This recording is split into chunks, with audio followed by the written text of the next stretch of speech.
To other news, and Chris Hipkins has begun chucking policies on the bonfire in an effort to refocus his government on the cost of living crisis.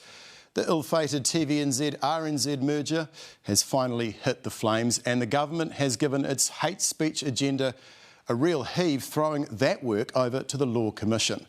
A pause has been put on Grant Robertson's proposed income insurance scheme where people would receive 80% of their wages if they were laid off. And to tackle the cost of living, the government is hiking the minimum wage to match inflation. It'll go up by $1.50 to $22.70 an hour on April the 1st. Political editor Jenna Lynch has more. The Captain of Cabinet, Chris Hipkins, taking the Chief's chair. How does the big chair feel? It's my second time, Jenna, so it's good. Nice and comfortable at the head of the round table. Welcome to the cabinet room. And sharing around appropriate attire for the newbies. I had to borrow the PM's tie. Ties on, down to business. New cabinet, new agenda, and chop chop. Your time starts now. Chippy the chopper on a policy purge. We would rather do a smaller number of things, do them more thoroughly and communicate better about them. As expected, the great media matrimony, the TVNZ-RNZ merger, is headed for Splitsville. The marriage is off. How much money have you wasted on that failed experiment?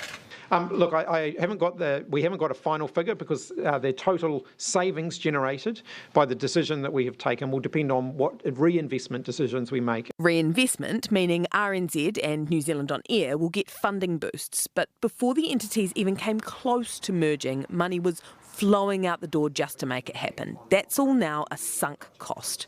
Tens of millions, isn't it? There has been investment in it up until now. When you refocus government priorities, yes, that does mean that some of the investment that's already been made won't realise the benefits that was originally intended. The new PM's penny-pinching exercise meant Grant Robertson had to say peace out to his pet project, the income insurance scheme, an ACC-style program for jobs. Workers would have paid a levy and receive up to 80% of their wage if they get the sack. National called it a jobs tax. It's been axed till the economy's back on track. I think we have to recognise that there isn't the public support for this scheme at the moment.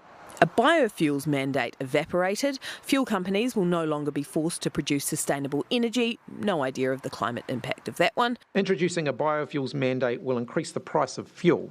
And given the pressure on households, that's not something that I'm prepared to do at this time. National says the clear-out is a clear sign Labor's been out to lunch. What has the last 6 years of this government been about? It was kind of, let's do this and then let's not do this. And while it was costing next to nothing, hate speech reforms torn up in the name of cost of living too.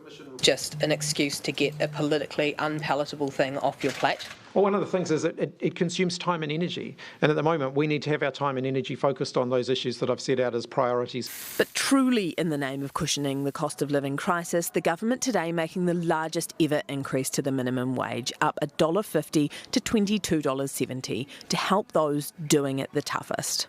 They make impossible trade-offs between food and medical care, dry homes, clothing for their children.